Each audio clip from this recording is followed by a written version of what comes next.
Shalom, selamat malam dan selamat bergabung kami ucapkan kepada saudara umat-umat Tuhan, keluarga besar Universitas Klabat, dosen dan staf, seluruh mahasiswa dan para alumni dimanapun saudara berada. Puji Tuhan, pada malam hari ini kita akan kembali diberkati melalui program ibadah Malam Permintaan Doa bersama Gereja Masehi Advent Hari ke-7, Jemaat Universitas Klabat. Malam hari ini, Mr. Indrajit Taliwongso akan menjadi saluran berkat bagi kita semua melalui pekabaran firman Tuhan dengan judul Itu Kan, dan Pendeta Raffianti Mamangke akan mendoakan doa spesial pada malam hari ini.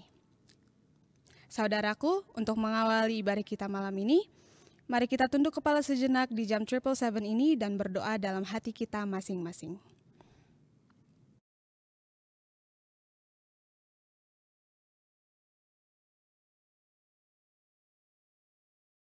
Dengan menyanyikan lagu pendahuluan dan lagu buka yang akan dipimpin oleh Chorister.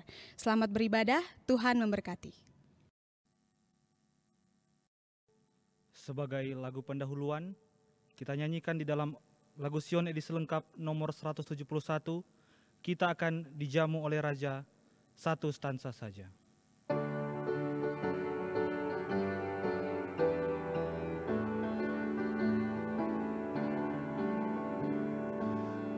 Kita dijamu oleh Raja, duduk bersama umat Allah.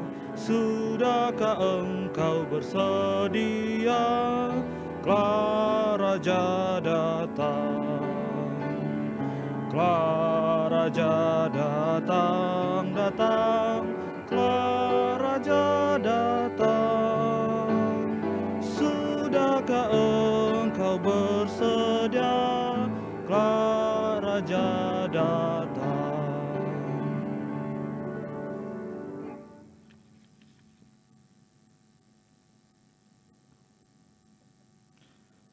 Mari kita nyanyikan lagu buka, terdapat di dalam lagu Sion edisi lengkap nomor 79, Ku puji Tuhan yang ciptakan.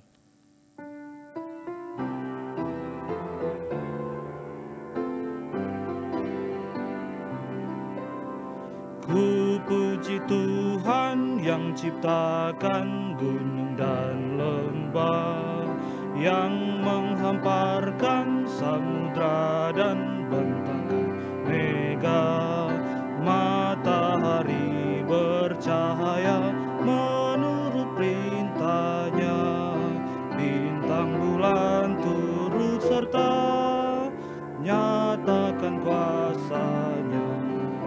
Ku puji Tuhan yang berikan makan manusia, dengan sabdanya dijadikan alam semesta. Sungguh ajaib kejadian yang diciptakannya, di langit juga di bumi, besar kuasanya. Tak satu menyatakan kemuliaannya, butiran embun topan lebat turut firman-Nya, dan segala makhluk hidup tunduk kepadanya. Tak satu pun yang terlewat dari pandangannya.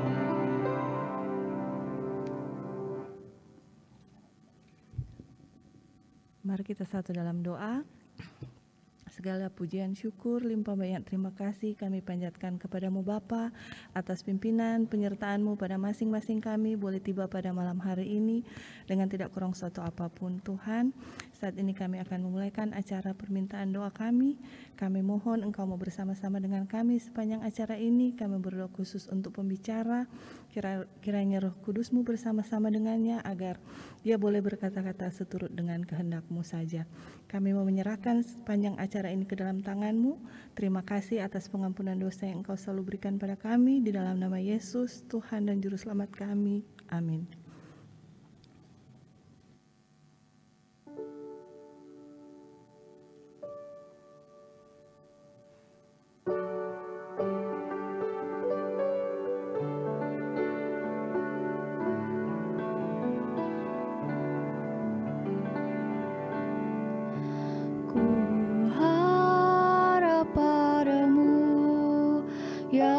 Tuhanku, suara-Mu yang merdu hibur aku. Aku harap selalu padamu ya Yesus. Oh, berkatilah aku selamanya.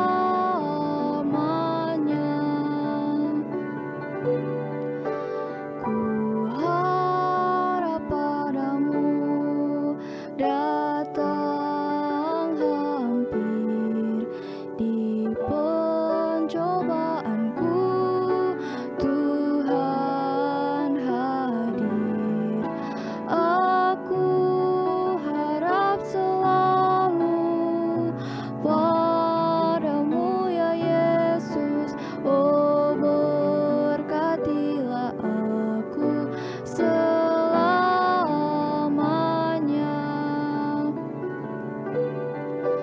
Ku harap padamu dan percaya, ya Tuhan, janji-Mu genapilah. Aku harap selalu padamu ya Yesus. Oh, berkatilah aku selamanya. Aku harap selalu padamu ya Yesus. Oh, berkatilah aku selamanya.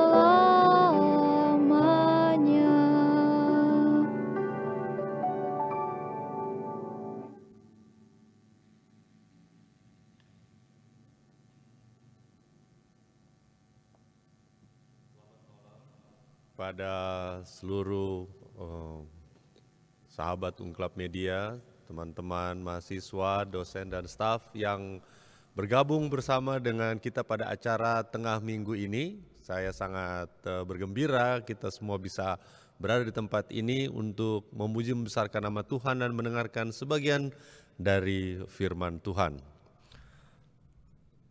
Apakah Anda pernah bilang bahwa hal ini seharusnya A, tapi orang di sekitar Anda bilang, Anda untuk hal seperti ini harus B. Ada yang bilang C, ada yang bilang D. Dan bahkan ada orang yang mungkin atasan Anda atau orang tua Anda atau mungkin guru Anda bilang, ini sebenarnya Z. Dan akhirnya setelah semuanya berlalu, ternyata yang benar adalah A. Biasanya apa yang Anda akan bilang? Itu kan, saya udah bilang A, nggak ada yang mau dengar. Anda pernah merasa seperti itu? Anda pernah mengalami hal seperti itu? Kemungkinan besar pernah. Kemungkinan besar pernah. Well, jangan berkecil hati. Sebab memang dari dulu Alkitab sudah memberikan amaran. Di dalam Amsal 14 ayat 12-13. Ada jalan yang disangka orang lurus, tetapi ujungnya menuju ke maut. Di dalam tertawa pun hati dapat merana, dan kesukaan dapat berakhir dengan kedukaan. Kelihatannya semuanya benar dan baik-baik saja, tetapi ternyata pada ujungnya tidak.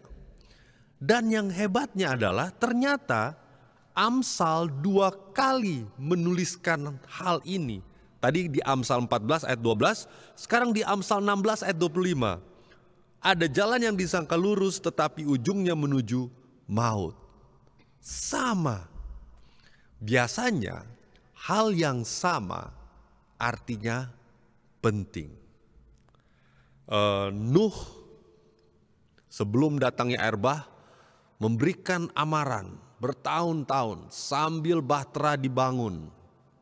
Orang-orang masih bertanya, kenapa bangun alat yang akan mengapung, tapi di atas gunung. Banyak yang bertanya, banyak yang mencemooh, dan banyak juga yang pada awalnya percaya. Tetapi ya sayangnya akhirnya hanya Nuh dan keluarganya yang selamat. Dan yang paling menyusahkan hati adalah air bah itu tidak datang langsung hari di mana Nuh dan keluarganya masuk. Kalau kita baca di dalam Kejadian 7 ayat 10, setelah 7 hari datanglah air bah meliputi bumi. Setelah mereka masuk, 7 hari kemudian baru datang air bahnya. Selama 7 hari mungkin mereka mendengar suara-suara dari luar mengatakan, orang gila ngapain di dalam? Gak bau tuh sama binatang-binatang. Mungkin sudah dengar cemohan orang macam-macam ngomong. Dan mereka mungkin sudah mulai tawar hati. Hari pertama mana katanya mau hujan. Mana katanya mau hujan. Dan hari ke-7 datanglah air bah. Itu kan saya sudah bilang. Yesus Kristus sendiri memperingati orang Israel ketika Yerusalem nanti akan dikepung. Ketika Yerusalem dikepung, lari, tinggalkan kota, pergi ke gunung-gunung, tinggalkan. Sekitar tahun 70 Masehi, Roma, karena Israel waktu itu melakukan ada beberapa pemberontakan, akhirnya Roma datang mengepung Yerusalem. Tapi anehnya, tapi ini mungkin ya memang sudah jalannya Tuhan, tidak lama pengepungan itu. Setelah itu tentara Roma itu pergi. Di saat itulah umat-umat Tuhan, orang-orang Kristen Yahudi yang ada di Yerusalem, mereka mengingat amaran yang Yesus sudah sampaikan dan mereka lari dan mereka selamat. Menurut sejarawan Yahudi Josephus, ada banyak sekali orang Yahudi yang mati karena pengepungan itu, karena kelaparan. Mereka memakan sendal, bahkan mereka menjadi kanibal, memakan anak sendiri. Wow, mengerikan sekali ya. Dan Tuhan Yesus sudah amarkan. Jadi saudara-saudara, jangan jadi baper kalau memang apa yang kita sampaikan kemudian tidak didengar orang. Kemudian itu yang terjadi.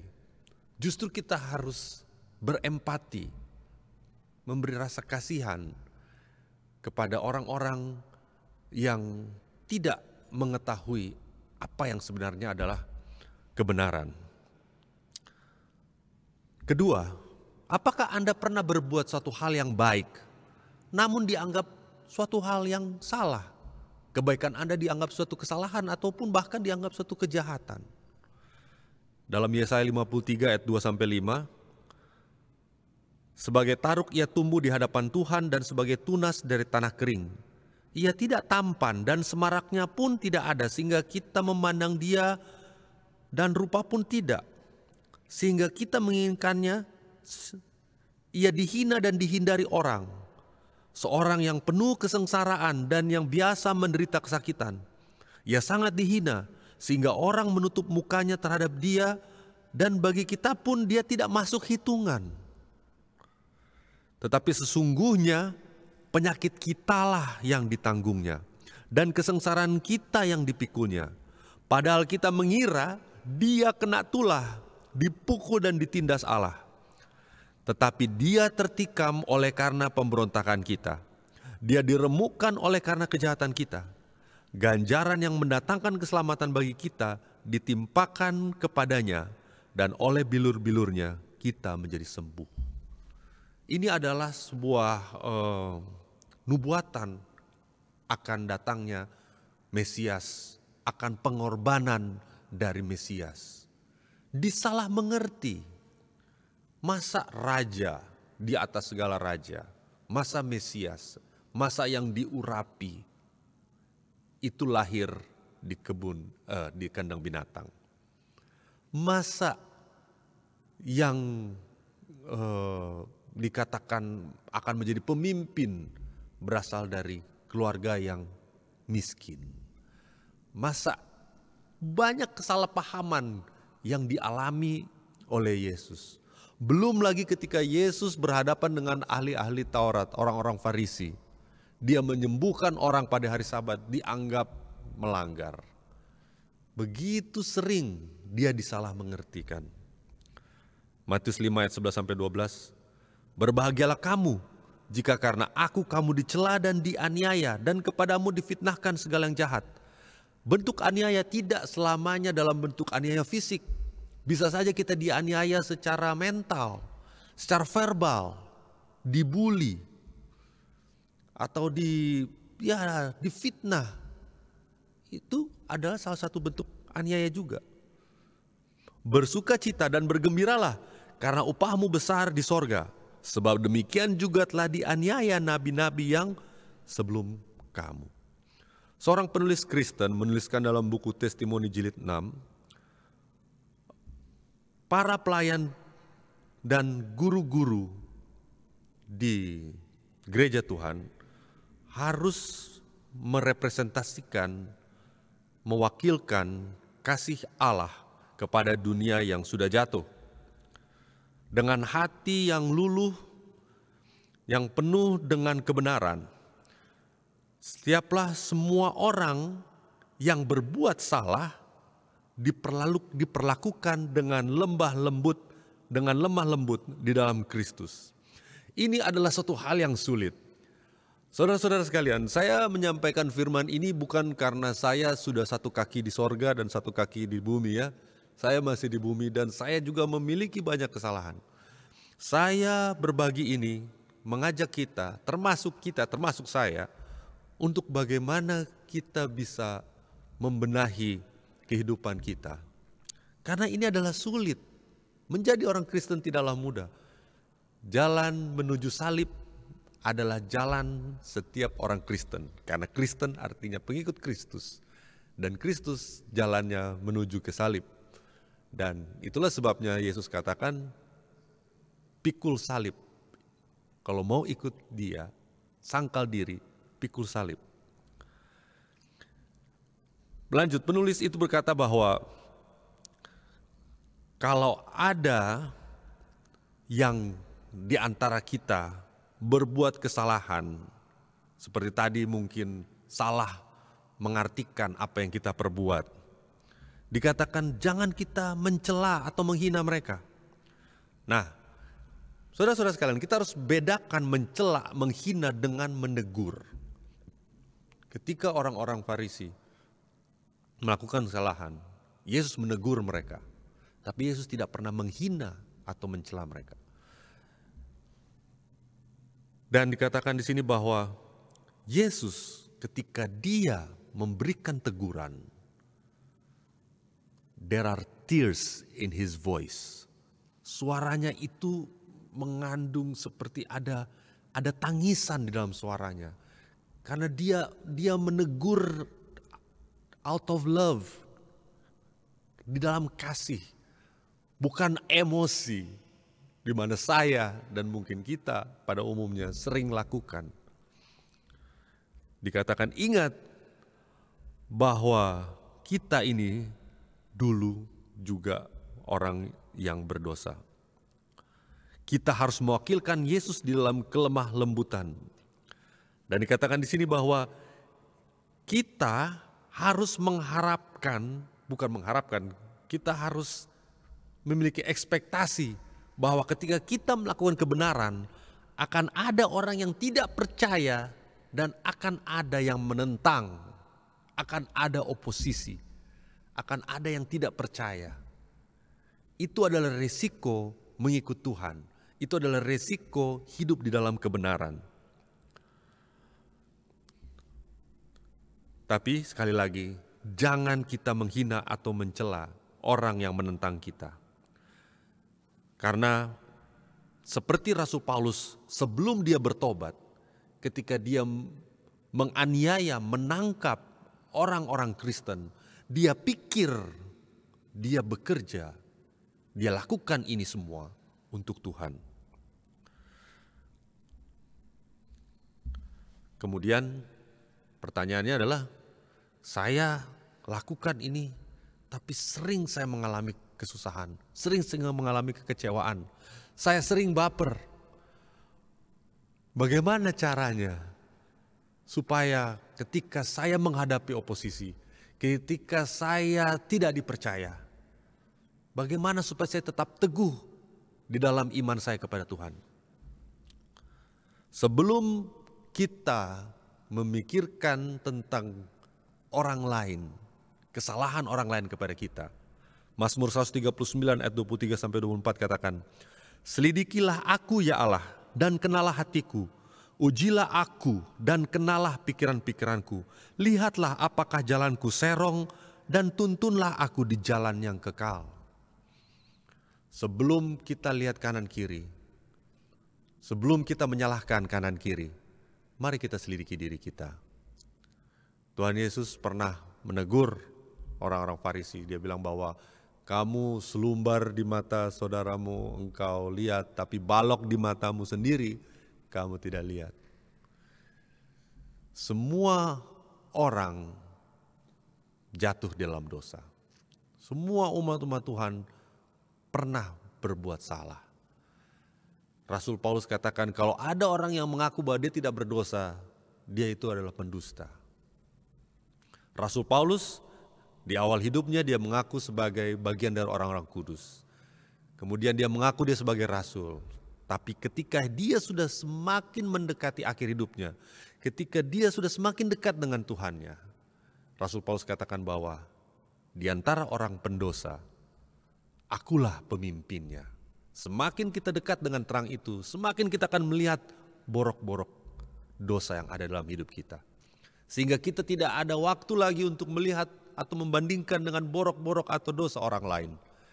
Karena kita lihat bahwa kita sudah sangat-sangat berdosa. Semakin kita dekat dengan Tuhan, semakin kita dekat dengan terang itu, semakin nampaklah kebobrokan kita.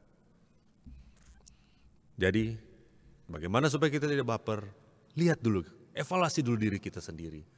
Karena kita juga pasti memiliki banyak kekurangan. Dikatakan di terakhir tadi, Mazmur ayat 139 ayat 24, lihatlah apakah jalanku serong dan tuntunlah aku di jalan yang kekal. Bagaimana cara saya bisa sampai di jalan yang kekal? Cara kedua, supaya kita tidak baper. Lukas 5 ayat 15-16. Tetapi kabar tentang Yesus makin jauh tersiar, datanglah orang banyak berbondong-bondong kepadanya untuk mendengar dia untuk disembuhkan dari penyakit mereka. Akan tetapi, Yesus mengundurkan diri ke tempat-tempat yang sunyi dan berdoa. Ketika masalah, ketika kesusahan, silih berganti badai kehidupan menerjang kita, aniaya, bully, prasangka, semua datang kepada kita. Inilah saatnya kita untuk menjauhkan diri kita dari keramaian, masuk ke dalam tempat yang sepi, menyendiri dan meminta kekuatan kepada Tuhan. Sama seperti apa yang Yesus lakukan. Ini yang kadang-kadang orang suka bilang retreat ya. Retreat artinya kita mundur. Kalau misalnya dalam militer, zaman dulu mereka bilang regroup. Biasanya ketika sudah perang, tentara pasukan sudah mulai menyerang sana sini, sudah mulai terpencar-pencar. Dan ketika kelihatan sudah mulai kalah, kita retreat, kita mundur dan kita regroup, kita gabungkan lagi, rapatkan lagi barisan. Kita lakukan retreat. Nah, cuman memang kadang-kadang ketika kita retreat mungkin ada macam-macam versi retreat ya. Suka bingung antara retreat dan social gathering atau family gathering, karena sampai malam sudah segala macam. Akhirnya pulang dari retreat ada yang kelelahan, bahkan ada yang kecapean sampai besoknya tidak masuk kerja dengan berbagai alasan. Retreat adalah menyepi, menyendiri bersama Tuhan, mendengarkan Dia berbicara, kemudian kita juga berbicara, meluapkan seluruh isi hati kita, sehingga kita kembali recharge, terisi lagi.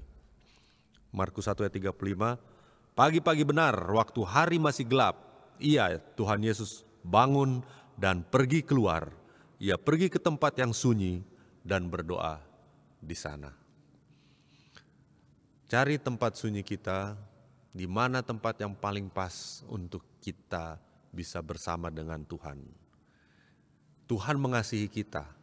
Seringkali ketika badai kehidupan, kesusahan-kesusahan menimpa, kita lupa bahwa ada sebuah figur yang maha kuasa dan maha pengasih, yang terus memandang kita dan rindu mengulurkan tangannya membantu kita. Tapi dia tidak bisa memaksa. Kalau kita buka hati kita datang kepadanya di tempat yang sepi, kita luapkan isi hati kita berdoa sampai meneteskan air mata, maka kita akan mendapatkan kelegaan. Kiranya Tuhan memberkati kita semua, dalam nama Yesus. Amin.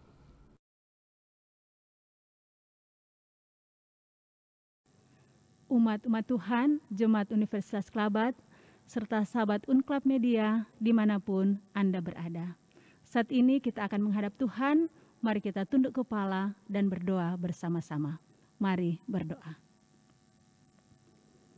Bapa yang Maha Kasih, yang bertahta di atas kemuliaan surga, segala pujian dan hormat hanya kami persembahkan kepadamu ya Tuhan, karena hanya Engkaulah yang layak dipuji dan dihormati. Malam hari ini kami datang kepadamu dengan penuh kerendahan hati. Kami menyadari kami manusia yang berdosa, kami penuh dengan kekurangan dan kelemahan. Kami tidak layak untuk menyebut namamu yang begitu kudus, dan kami tidak layak untuk menyampaikan permohonan doa kami malam hari ini. Namun kami percaya, ketika kami mengakui segala dosa pelanggaran kami, Engkau akan mengampuni kami, dan Engkau akan melayakkan kami untuk menyampaikan permohonan doa kami malam hari ini. Bapa, terima kasih karena Engkau telah mengirimkan seorang hamba Tuhan, Sir Indrajit Taliwongso, untuk menyampaikan firman-Mu. Kiranya firman Tuhan yang tak kami dengarkan malam hari ini boleh menguatkan kami semua, supaya iman kami boleh tetap teguh sampai Engkau datang. Dan biarlah kebenaran yang telah kami dengarkan dapat kami implementasikan dalam kehidupan kami menanti kedatangan-Mu. Karena kerinduan kami, ketika Engkau datang pada kali yang kedua, kami semua boleh diselamatkan di dalam kerajaan-Mu. Bapa di surga, kami mau berdoa untuk Sir Indrajit, kiranya Tuhan akan terus memberkatinya secara pribadi dan juga keluarga dalam keseharian dan dalam pelayanan mereka, khususnya di kampus Universitas Kelabat, sehingga mereka boleh terus menjadi berkat bagi para mahasiswa, bagi banyak orang, serta boleh menjadi kepujian dan kemuliaan bagi nama Tuhan saja. Bapa, pada saat ini kami mendoakan untuk semua warga Universitas Kelabat, dari pimpinan, dosen dan staf, serta semua mahasiswa yang minggu ini sementara berlibur. Kiranya Tuhan akan menyertai, melindungi dan memberkati kami semua dimanapun kami berada, supaya di masa liburan ini kami boleh dipelihara oleh Tuhan dan kami dalam keadaan yang baik dan diberkati oleh Tuhan, sehingga pada minggu yang akan datang kami boleh kembali lagi beraktivitas seperti biasanya di kampus ini untuk mengikuti minggu final test. Kiranya Tuhan akan memberkati khususnya pada seluruh mahasiswa, supaya mereka boleh menyiapkan diri mereka untuk mengikuti final test, sehingga mereka boleh berhasil, boleh menyelesaikan semester ini dengan baik. Nama Tuhan boleh dipuji dan dimuliakan. Kami senantiasa mendoakan untuk orang tua mereka, para wali ataupun sponsor yang membiayai anak-anak mereka di tempat ini. Kiranya berkat-berkat yang indah dari Tuhan akan terus karuniakan bagi masing-masing mereka, supaya berkat-berkat Tuhan curahkan kepada mereka, segala usaha pekerjaan mata pencarian Tuhan berkati, sehingga dalam kebutuhan mereka setiap hari senantiasa terpenuhi. Mereka boleh mensupport anak-anak mereka dalam pendidikan mereka di kampus Unklab, dan mereka boleh berhasil, sukacita yang besar mereka boleh rasakan, nama Tuhan boleh dipuji dan dimuliakan. Bapa, pada malam hari ini juga kami mendoakan untuk semua umat-umat Tuhan, Jemaat Universitas Kelabat, ataupun semua sahabat Unklab Media dimanapun mereka berada. yang dalam keadaan sakit secara fisik. Tuhan kiranya mau mengunjungi mereka. Tuhan kiranya mau mengulurkan tangan-Mu yang penuh kuasa kepada mereka yang ada di rumah-rumah sakit ataupun di rumah masing-masing. Kiranya uluran tangan-Mu yang penuh kuasa menjamah bagian tubuh mereka yang sakit, serta angkat sakit penyakit yang mereka derita. Kalaupun bagi manusia itu mustahil, tetapi bagi-Mu tidak ada yang mustahil. Engkau dapat melakukan mujizat sekalipun. Bukankah kuasa yang sama masih berlaku saat ini? Kiranya kuasa kesembuhan dari Tuhan akan menjadi bagian mereka semua. Bapa di surga, kami menyerahkan seluruh kehidupan kami ke dalam tangan-Mu malam hari ini sampai Engkau datang. Inilah permohonan dan doa kami Bapa. Kami persembahkan doa ini di dalam nama Yesus Kristus, Tuhan dan Juru Selamat kami. Amin.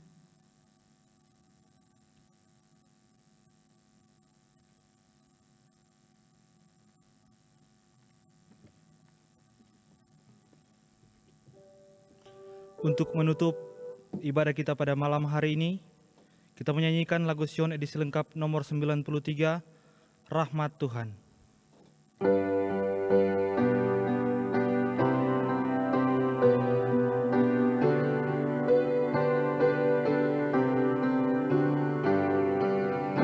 Rahmat Tuhan yang tak terduga, lebih besar dari dosaku, itu telah nyata di Golgota, darahnya tercurah bagiku. Rahmat Tuhan yang memberi pengampunan dosa, rahmat Tuhan lebih besar dari dosaku. Dosa dan duka seperti gelombang hendak membinasakan jiwa, tapi rahmat yang tak terbilang nyatakan keselamatannya. Rahmat Tuhan yang memberi pengampunan dosa, rahmat Tuhan lebih besar dari dosaku. Rahmat ajaib tiada bandingnya diberikan pada yang percaya. Hai engkau yang rindukan Tuhan, mari terima sekarang rahmat-Nya. Rahmat Tuhan yang memberi pengampunan dosa, rahmat Tuhan lebih besar dari dosaku.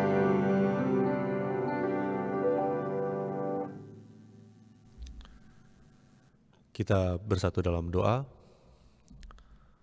Tuhan Allah Bapa kami yang bertaat dalam kerajaan sorga, kami datang kepadamu dengan seluruh kelemahan kekurangan kami.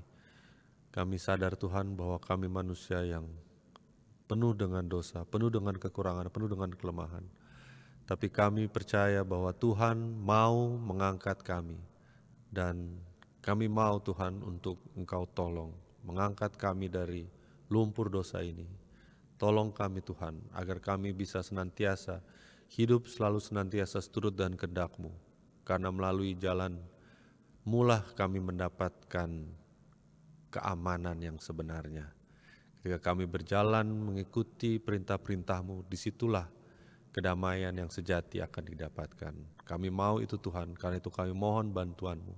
Kuatkan iman percaya kami melewati segala ujian, tantangan yang kami hadapi di atas dunia ini. Kiranya Engkau beserta dengan kami sepanjang sisa malam hari ini. Ampunilah dosa kami yang begitu banyak. Dalam nama Yesus hamba memohon. Amin. Demikianlah rangkaian ibadah kita pada malam hari ini. Atas nama pendeta-pendeta jemaat, kami ucapkan terima kasih atas kebersamaan saudara. Tuhan memberkati. Kami juga mengucapkan terima kasih kepada semua partisipan yang telah melayani pada malam hari ini. Tuhan memberkati. Gereja Masehi Advent Hari ke-7 Jemaat Universitas Klabat akan hadir kembali melayani saudara dalam program ibadah Sabat pada hari Sabtu 7 Mei 2022 pukul 9.00 waktu Indonesia bagian tengah, disiarkan melalui Facebook page Unclub SDA Church dan YouTube channel Unclub Media. Dengan demikian, kami yang bertugas di Pioneer Chapel mohon pamit undur diri, tetap jaga kesehatan saudara dan tetap patuhi protokol kesehatan. Selamat malam, Tuhan memberkati.